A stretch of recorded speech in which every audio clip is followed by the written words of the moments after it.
नमस्कार, मैं मेघना neuro science institute and therapy centre से। आज आपका टॉपिक है ओवरी, यानी आपके बॉडी का एक ऐसा पार्ट जहाँ से आप बेबी कैरी करना या बेबी कंसीव करना शुरू कर देते हैं। तो आज हम समझेंगे कि हमें किस से किस टाइम के बीच में ही प्रेगनेंसी कंसीव करनी चाहिए, क्या हमारी ओवरी साइकिल होती है, क्यों हमें पीरियड्स होते हैं और इन पीरियड्स के टाइम पे या हमारी पूरी ओवरी साइकिल के टाइम पे हमारा कौन सा हार्मोन हाईएस्ट पीक पे रहता है, कौन सा हार्मोन हमारे लोएस्ट पीक पे रहता है, हम इस बारे में जानेंगे। सबसे पहली चीज़ कि लोग आजकल कंसीविंग करने के बाद डॉक्टर के पास जाते हैं। मेरी राय मानो तो हमेशा कंसीव करने से पहले डॉक्टर के पास जाना चाहिए। डॉक्टर यानी गायनोकोलॉजिस्ट, क्योंकि बेबी कंसीविंग से लेके आपके कोई भी प्राइवेट पार्ट हो या कुछ भी ऐसा इशू हो तो आपको गायनोकोलॉजिस्ट के पास ही रेफ़र किया जाता है। तो आप जब बेबी कंसीव करने वाले हों उससे पहले, जब आपका माइंड मेकअप हो गया है कि हाँ अब हमें अपनी फैमिली को आगे बढ़ाना है, उससे पहले आपको डॉक्टर के पास जाना चाहिए। डॉक्टर आपको कुछ टेस्ट लिख के देगा जो आपकी बॉडी के रिगार्डिंग होगी और जो बहुत इम्पॉर्टेंट पार्ट प्ले करते हैं आपकी बॉडी का, और वहाँ पर आपको कुछ टेस्ट करवाने हैं। अगर उस टेस्ट में आपको कुछ कमियां नज़र आती हैं तो सबसे पहले उन कमियों को पूरा कीजिए। जैसे अगर बाय चांस कंसीविंग करने से पहले रिपोर्टिंग में आ गया कि आपका हीमोग्लोबिन कम है, इसका मतलब बच्चे के अंदर भी ऑक्सीजन अमाउंट कम होगा। अगर मान लो ये लिखा गया कि प्रोजेस्टेरॉन कम है तो आपको प्रोजेस्टेरॉन की मेडिसिन या फिर कुछ डाइट लेनी पड़ेगी जिसकी वजह से प्रोजेस्टेरॉन बढ़े और आपका बेबी हेल्दी हो। तो अगर आपको पहले ही पता चल जाएगा कि आपकी बॉडी में इन इन चीज़ों की कमी है तो आप उसको रिकवर करो और फिर बेबी कंसीविंग करने का प्लान करो। तो जब भी आप बेबी कंसीव करने का सोच रहे हो तो अपना माइंड मेकअप करें, बेबी कंसीविंग से पहले डॉक्टर के पास जाएं ताकि आपको पता चले कि आपकी बॉडी इस टाइम पे फिट है या नहीं, वो बेबी कंसीव करने लायक है या नहीं। क्योंकि बहुत बार ऐसा होता है कि यूट्रस हेल्दी नहीं होता, ओवरी साइकिल्स मैच्योर नहीं होती, हार्मोन्स का इरेगुलर होता है, तो वो सारी चीज़ें आपको बेबी कंसीविंग के बाद फेज़ ना करने पड़े, आपको उससे पहले ही प्रॉपरली कंटिन्यू करना है। तो उसको समझाने के लिए मैंने यहाँ पे एक ओवरी को बीच में से कट किया। लास्ट आप वीडियोस में देख सकते हो कि अगर हम किसी एक चीज़ को लंबाई में काटते हैं तो हम इसको बोलते हैं लॉन्गिट्यूडनल सेक्शन, अगर किसी चीज़ को चौड़े में काटते हैं ऐसे तो उसे बोलते हैं हम ट्रांसवर्स सेक्शन। तो आपके सामने ये एक ट्रांसवर्स सेक्शन दे रखा है मैंने, ये ओवरी का है। ये ओवरी कहाँ सिचुएटेड होता है? यूट्रस के दोनों साइड्स में। तो सबसे पहले मैं आपको यूट्रस का डायग्राम बताती हूँ। ये आपका पूरा यूट्रस का, या फिर आप कह सकते हो कि ये एक पूरा प्राइवेट पार्ट का डिस्क्रिप्शन है। तो ये आपका यूट्रस है, ये आपकी ओवरी है। ओवरी से हर मंथ आपके पास 2 ओवरीज होती हैं, फर्स्ट और सेकंड। ओवरी से हर मंथ एक ओवम मैच्योर होता है और वो फैलोपियन ट्यूब के थ्रू आकर यहाँ पे कम से कम 3 से 4 दिन तक वेट करता है। इस 3 से 4 दिन में अगर स्पर्म आ गया बॉडी में तो प्रेगनेंसी कंसीव हो जाएगी।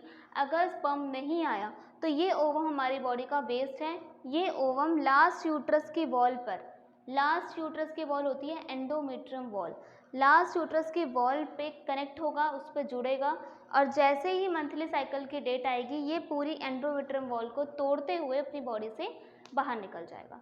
तो ये होता है हमारा पीरियड साइकिल। जो ओवम हमारी बॉडी ओवरी बना रही है वो ओवरी फैलोपियन ट्यूब में वेट करती है। अगर वेट नहीं होता, वेट करते करते अगर उस बीच में स्पर्म नहीं आया तो ये हमारी बॉडी से बाहर चली जाएगी। और इन केस स्पर्म आ गया तो उसके पास 3 वॉल होती है, पहली, दूसरी, तीसरी। इन तीनों वॉल में से कहीं पे भी इम्प्लांट होगा। 9 मंथ तक उसको फुल न्यूट्रिशन देगी हमारी बॉडी, प्लस प्लेसेंटा भी ऐड होगा, जो मदर खाएगी उसका 70% बेबी को लगेगा। और फिर लास्ट 9 मंथ के बाद आफ्टर डिलीवरी वो बॉडी से बाहर निकल जाएगा।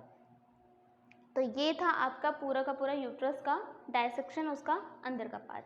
अब हम ये जो ओवरी है इसको बीच में से कट करेंगे तो कुछ इस तरीके से दिखेगा, ठीक है। अब इस ओवरी में मैंने स्टार्टिंग में कुछ ब्लड वेसल्स बताए क्योंकि बॉडी में हर जगह ब्लड वेसल्स हैं।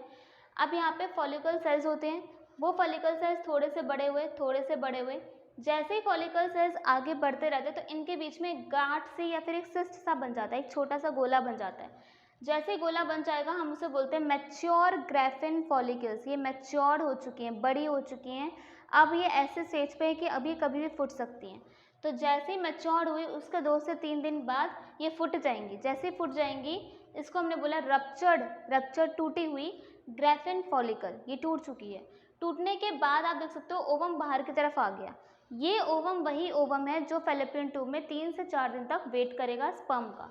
ये ओवम अब बाहर आ चुका है। अब ये ओवम बाहर आ चुका है। अब जो ये रेस्ट ऑफ साइड की चीज़ें बची, ये होती है हमारी कॉर्पस ल्यूटियम। आपने सुना होगा फीमेल को इस पूरे 1 महीने के दौरान पे 1 से 30 तारीख के बीच में, इस 1 से 30 तारीख के बीच में वाइट डिस्चार्ज होता है। तो ये वाइट डिस्चार्ज कौन सा होता है? ये कॉर्पस ल्यूटियम होता है वो वाइट डिस्चार्ज। यानी जब भी आपका कॉर्पस ल्यूटियम यानी वाइट डिस्चार्ज हो, इसका मतलब आपका ओवम अब मैच्योर्ड हो चुका है। ये आपका परफेक्ट टाइम है इंटरकोर्स करने का।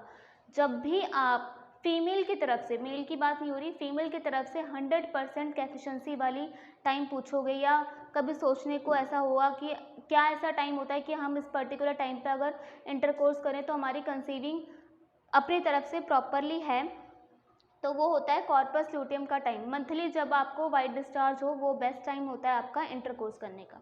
जैसे ही कॉर्पस ल्यूटियम बना, एक फिर लास्ट में आता है कॉर्पस एल्ब्यूक्यूमिन्स। ये लास्ट स्टेज होती है कॉर्पस ल्यूटियम की, और फिर ये हमारी बॉडी से बाहर हो जाता है। यानी हमारी ओवम जो बनी, वो एक ओवम तो जो मैच्योर्ड है वो तो बनी, उसके साथ साथ हमारा ये भी हुआ। जैसे ही आपका वाइट डिस्चार्ज होता है, ये आपका परफेक्ट टाइम होता है इंटरकोर्स करने का। अब इतनी पूरी ओवरियन साइकिल, इसको हमने ओवरियन साइकिल बोला, फर्स्ट स्टेज एरी, लास्ट स्टेज एरी। इस पूरी ओवरियन साइकिल के बीच में बहुत सारे हार्मोन्स का उतार चढ़ाव हुआ। तो ऐसे कौन कौन से हार्मोन्स हैं? फीमेल्स के पास बहुत सारे हार्मोन्स होते हैं बॉडी के अंदर अपने रिप्रोडक्टिव पार्ट को लेकर, बट मेल के पास सिर्फ एक ही होता है। तो फीमेल्स के पास सबका एक ग्राफ नेचर होता है। आपने सुना होगा फीमेल्स को अगर पीरियड्स जल्दी आ जाए, लेट आ जाए, रैशेज़ हो, पिंपल्स हो, कुछ भी हो, तो डॉक्टर सबसे पहले यही बोलते हैं कि आपके हार्मोन डिसबैलेंस है। तो वो कौन से हार्मोन्स होते हैं? पहला मैंने आपको एक ग्राफ बना के दिया जिस पे लिखा है ईस्ट्रोजन और प्रोजेस्टेरोन। दूसरा होता है एलएच और एफएसएच। तो आप देख सकते हो ये 14th डे है। 14th डे आपका ओवुलेशन होगा, यानी 14th डे आपका एक ओवम मैच्योर होगा। तो आप देख सकते हो 14th डे से पहले ईस्ट्रोजन आपका हाई लेवल पर होता है, और 14th डे के बाद आपका प्रोजेस्टेरोन हाई लेवल पर होता है। प्रोजेस्टेरोन बढ़ने के 2 रीज़न है। पहला, जैसे ही कॉर्पस ल्यूटियम बनेगा, कॉर्पस ल्यूटियम कब बनेगा? 14 के बाद। तो 14 के बाद जब कॉर्पस ल्यूटियम बनेगा, तो उस टाइम पे आपका प्रोजेस्टेरोन बढ़ेगा, और प्रेगनेंसी कंसीव होने के बाद भी आपका प्रोजेस्टेरोन बढ़ सकता है। नेक्स्ट आपका है एलएच एफएसएच। एलएच एफएसएच में एलएच आपका हाईएस्ट पीक पे होगा जब आपका 14th डे होगा। तो ये था आपका पूरा ओवरी का डायसेक्शन। आपको इससे समझ में आया होगा कि हम कब बेबी को कंसीव करें, कब ना करें, क्या क्या प्रॉब्लम्स आ सकती है हमारी बॉडी में, और सबसे इम्पॉर्टेंट चीज़ कि हमारी पीरियड साइकिल होती क्या है। तो अगर आपको ये वीडियो अच्छी लगे तो इसको लाइक, शेयर, सब्सक्राइब ज़रूर करिएगा। Thank you.